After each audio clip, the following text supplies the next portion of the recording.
Before you watch this video, I just want to let you know that I feel sorry for you.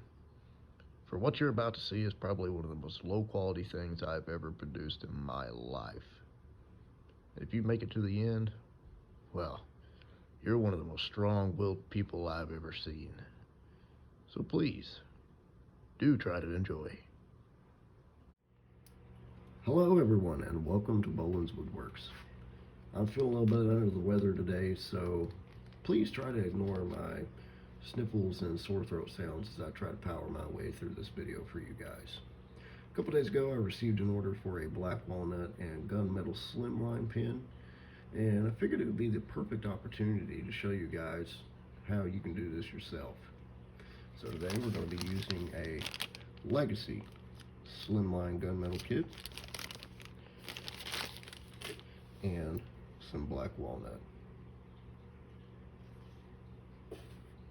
So I've been thinking the best way to make this video is a lot of people that might be watching this may not have the tools or cannot afford to have all the tools necessary or that are primarily used to do this.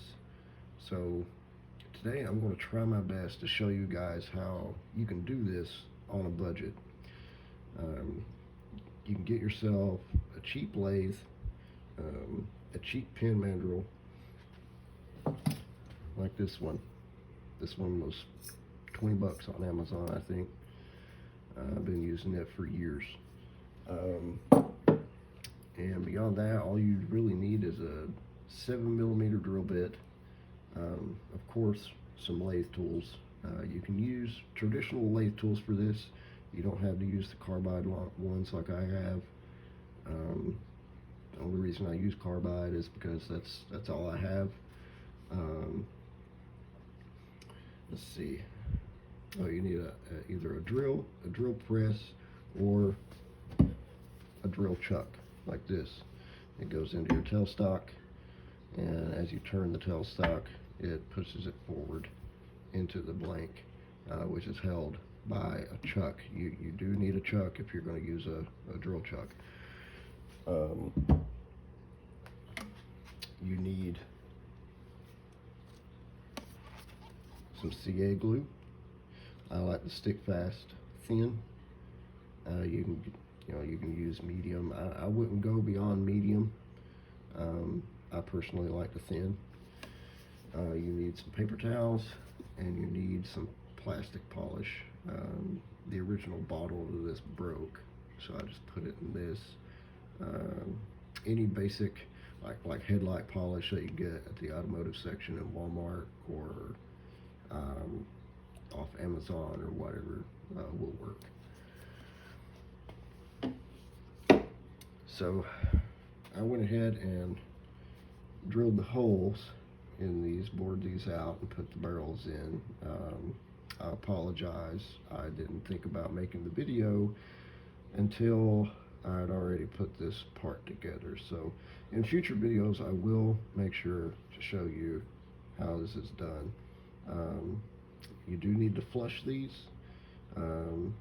You can either buy a flushing tool that goes onto your drill press or a drill, or even your drill chuck if you have one, and it basically just cuts the wood away but doesn't cut the barrel. I use a benchtop sander. I have it zeroed out, and I just push it into it until it cuts it down to the barrel. I try not to cut the barrel. Sometimes that doesn't work out, but I've had really good results out of that. So let's jump in. Alright, so you're just going to take your mandrel and you're going to put your bushings on there to space it from the end, and then you're just going to slide your blank on, put another bushing or two in there, another blank, and another bushing. These bushings are intended to separate things from each other so you're not accidentally hitting something that you don't want to. And then you just tighten this nut on the end. And you don't want to get it too tight. You want to get it tight but not too tight, because you will warp these these barrels in here by pushing these bushings in there too hard. And that bushing will fold over onto itself, and you won't be able to put your fittings in there at the end of the project, and you'll end up having to scrap this whole thing and get new barrels. So you just insert the mandrel into the head of the lathe. I have mine in the chuck. If you don't have a chuck, it'll just insert in there like any other lathe accessory would. Slide your tailstock up. It's got a divot in there at that point. Just slides into, and then just tighten that just a little bit. It's metal, so it doesn't take much. And then I like to tighten just a little bit with the tailstock, not too much, or else it'll warp the rod here and you won't get nice and straight.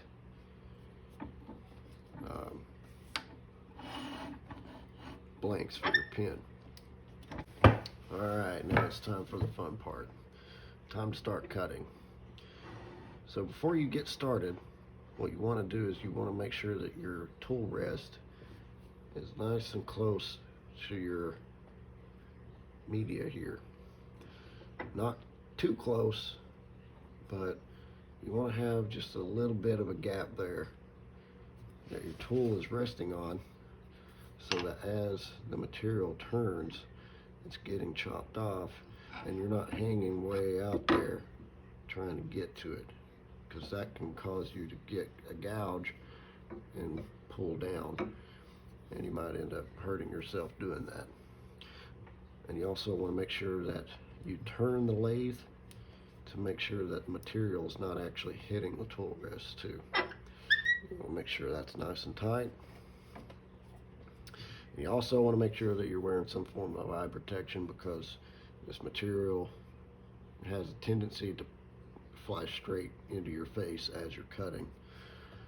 So we're going to start with a gouge. Again, all my lathe tools are carbide. You can absolutely do this with traditional lathe tools, but I like to use the carbide because that's all I have. After I got the carbide, I got rid of my traditional tools, because these I just like them a lot better. Everyone's different. You can do whatever you like.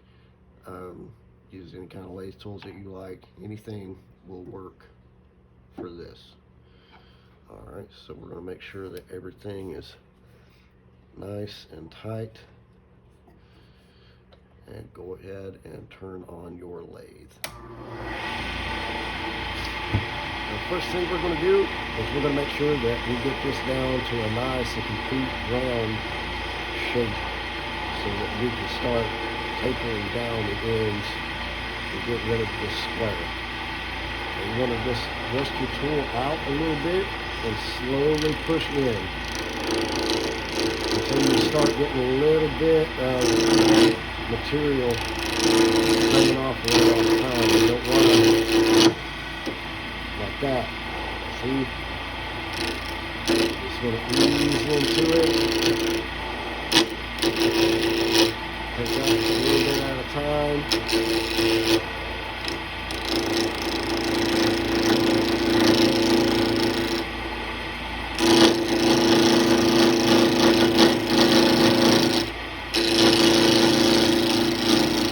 As it starts getting rounder, you can start going faster.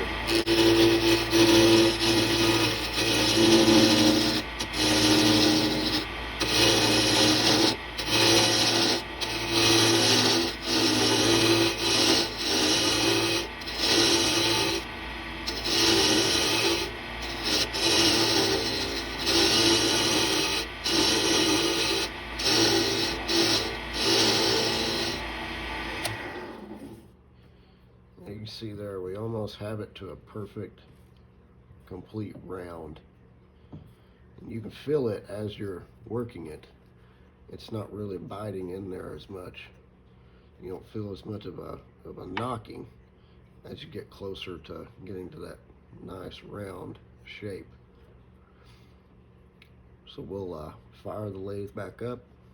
We'll get this one down to a round, and then we can start working on the shape. All right, we got both of these to a near perfect round. So next thing we're going to do is you don't have to do this, but what I like to do is I like to taper the ends first and get them flush with these bushings. That's another purpose of these bushings, is they are the exact width of the fittings that you're going to be using for your pin kit. These are a Slimline kit bushing. If you're going to use a European pin kit or something like that, you need to get a European kit bushing set, because those pin kits are made differently, so they require different diameter bushings. But we're going to taper the ends of these down to the width of the bushings, and then we're going to finalize the shape of them. We're going to sand them, and then we'll start cutting. Here we go.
All right, that looks pretty good.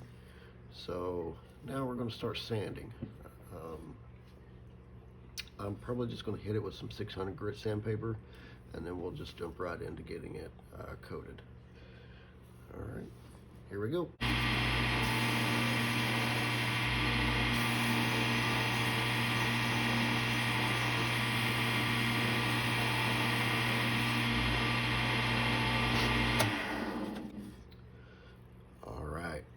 That looks pretty good. I'll go ahead and get the paper towels ready, and I'll show you guys how to put on a nice coating, get it polished up, and then get it out to the buyer.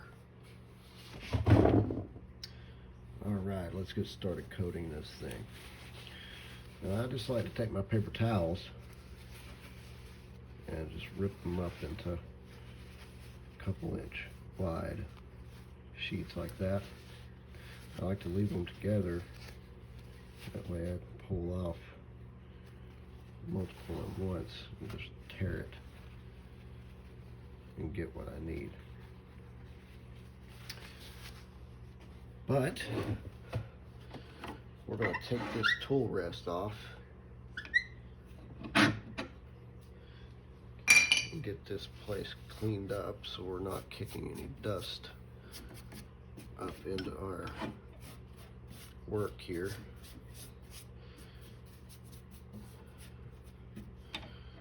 So this tool rest is out of the way,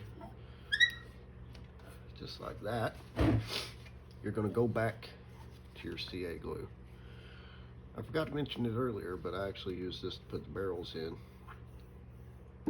in these projects. It dries pretty much instantly, you know, unless it's kind of chilly. It can take It can take a few minutes, but it dries very quickly, and it gets really, really hard. You also don't want to get any of this in the barrel, because you get some in the barrel, it is going to be an absolute pain to get it onto this mandrel. But I usually put about 9 coats on each pin, unless it's something like Purple Heart or cedar, something that's really porous and saps up moisture. I'll usually do about 10 on those. But for black walnut or maple or anything like that, I usually do about 9, and this polishes up very nicely. It looks almost like glass whenever it's finished. So we'll fire up the lathe, get it coated and polished, and then we'll get into putting it all together. Let's go.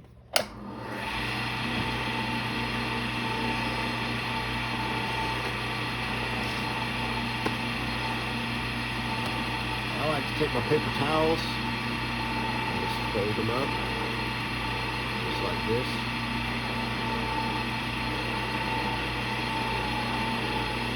Take your CA glue,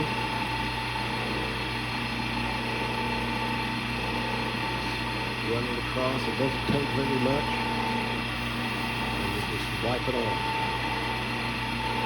You just wipe it on, and you can instantly start on the next coat.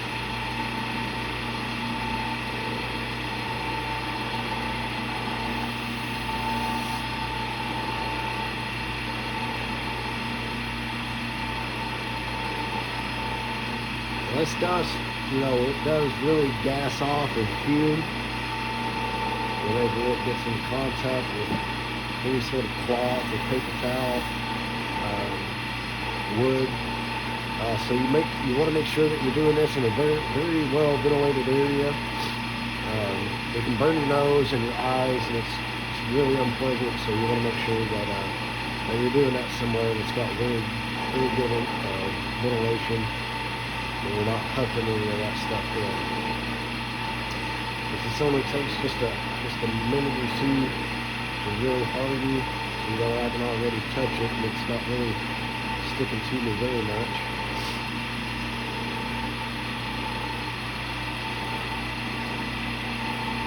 But once that hardens, we're going to hit it with some 800 grit sandpaper, and then move on to the next 3 coats.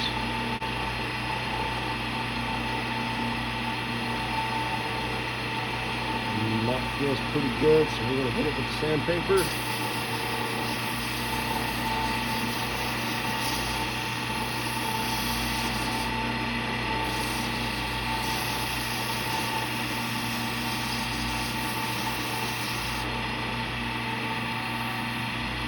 Alright. 3 more coats.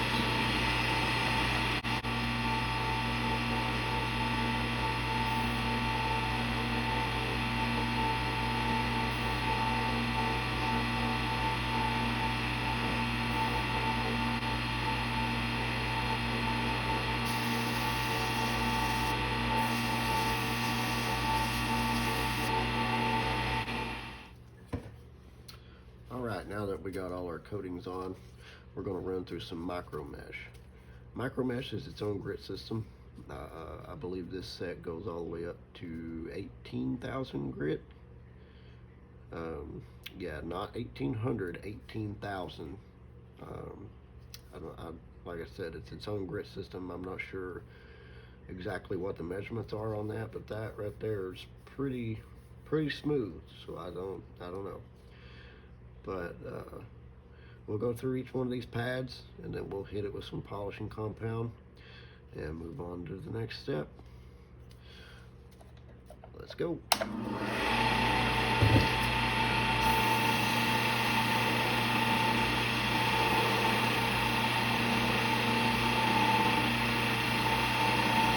You're not going to apply very much pressure when you're doing this.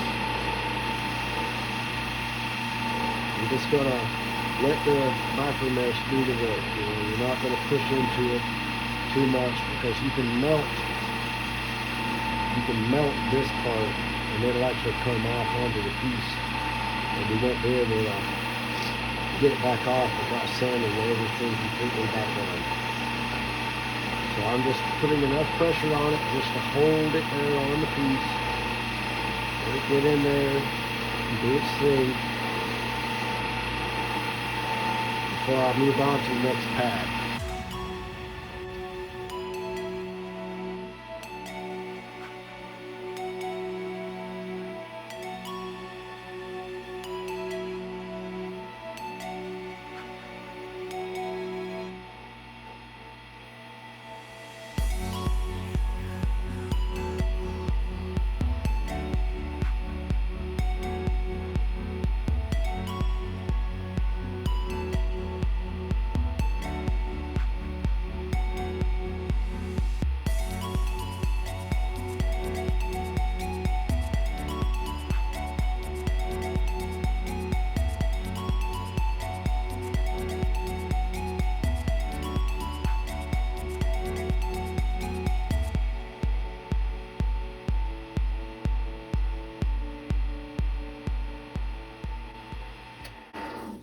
Alright, that has us to a pretty good polish, but we're going to take it a step further with some polishing compound. Now again, this is just some regular plastic polish that I got at Walmart in the automotive section. Anything for headlights or anything of that nature will work great for this, and it does not take much at all, so just a little dab on a paper towel, and let it do its thing. Here we go.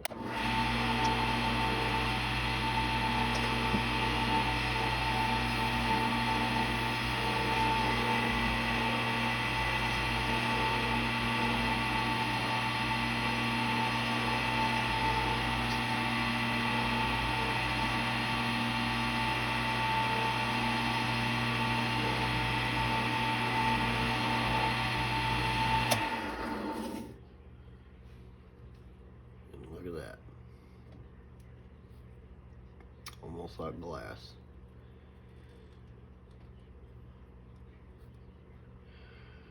Alright, now we can take this off the mandrel and start putting it together. Alright, the moment you've all been waiting for. Time to put the fittings on. Now, there's multiple ways you can do this, and very few of them are recommended. I'll put it that way. The number one recommended way to do it is to actually get a pin press, but some of you may not have one, some of you may not be able to afford one. So I'm probably going to get a lot of hate for this by people that make pins for a living, but I don't care. I'll take that heat for you guys to show you a cheap and easy way to do it. So let the hatred begin. Bring it on. Bring it on. So I made these. These effectively turned my lathe into a pin press. The fat one here goes in the chuck, and the skinny one goes in the tailstock. And both of them have a small divot cut into them, and I strengthened the end of them, both of them, with some CA glue. I think I made these out of poplar, or yeah, I think this is poplar. But they're very hard at the end, so it can take the abuse of doing this. So basically, you stick the fat boy in there, and then the skinny one goes in the tailstock just like that. And as you turn your tailstock, it pushes your pin together. That's not a way you want to do it. You can use a drill press, you can use a bench vise or something like that, but I figured, this is the cheapest way that I could possibly think to do this. So let's do this. Let's put this pin together with my contraption of, I don't even know what to call it.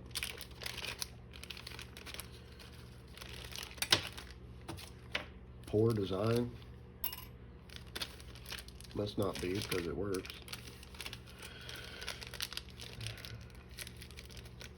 I mean, don't take me wrong. I do not recommend this by any means. I definitely recommend getting a pin press and doing it the right way, because there's a much larger. You're much more likely to mess things up and actually break this and ruin your piece by doing this than you would with a pin press. But I've done this before. This is what I did whenever I first started, you know, making pins, and it works. It works for me. You know, back then when I first started, I think I was 18 or 19. I wasn't very old. I was still kind of dumb, and it worked. So,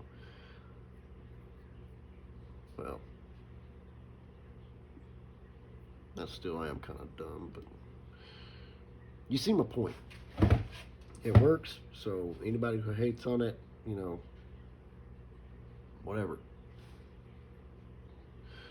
All right, so we're gonna start with the tip. All right, I always like to start with the tip, and I always make my fat part the tip. So you just want to stick the end of that, the end of the tip there. You see how it's kind of grooved there? That's so it can get in there and kind of grip into that barrel as it stretches it out. So I'm going to put the tip end of that fitting into the divot of the fat one, and then the tail end into the divot of the tailstock. I'm going to tighten the tailstock down and slowly start to apply pressure from the end of the tailstock, guiding it with my fingers to make sure. Yeah. See, that's why this is not recommended. That's why I don't recommend this. Yep. Now, I remember why I stopped doing it this way. Yep. But you know what? We're gonna press on. We're gonna press on. We're gonna do it this way. And if it breaks, I'll just make another one. Oh yeah, look at that. Look at that. We're getting somewhere. Oh yeah. Look at that. Like it was just meant to be. All right.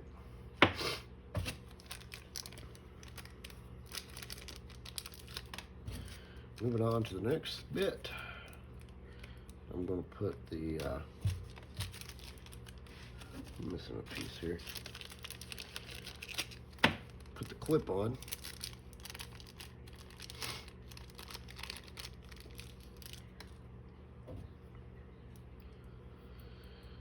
Okay, so that little nut looking thing goes into the hole in the clip there like that. And then you just put it on. You figure out which end that you want it on.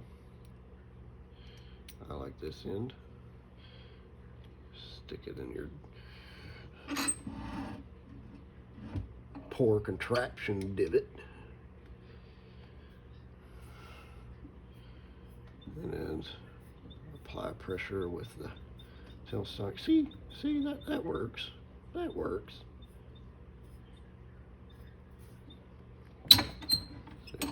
See, that works. I don't want to hear any hatred now. God, I'm sick. I don't know why I decided to do this while I'm sick. I'm sure you guys are wondering the same thing. Thinking, wow, why would you do this while you're sick? So we have to hear your snot and coughing and nastiness. I understand. Oh, so this is, oh shoot, I can't remember what it's called, but this actually holds your refill, your ink, and it twists in and out. It's the twisty part of the pen. That's what I mean. Yep. Twisty part of the pen. Yep. So you just want to, these have like a little wax tip on them. So you just want to kind of rip that off and make sure that you test to see that it's actually, yep, twisting in and out.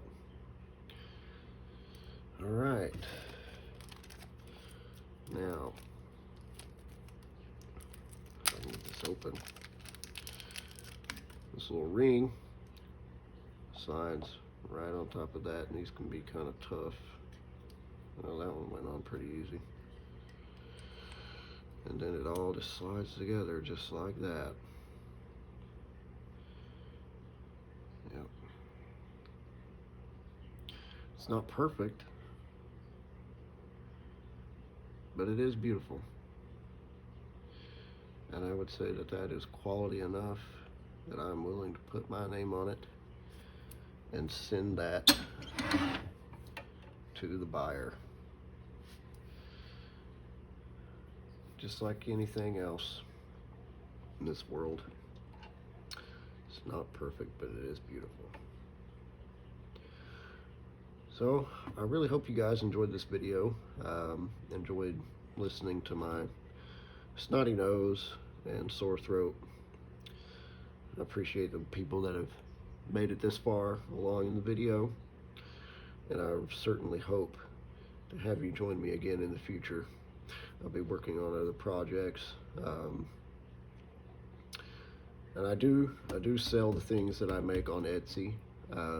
I'll put the link to my Etsy page in the description, and I'll put a promo code up there for the guys and gals that watch my videos can get a good discount on. Best of luck if you choose to do it the not recommended way, but yeah, thank you guys for watching. Hope to see you again next time.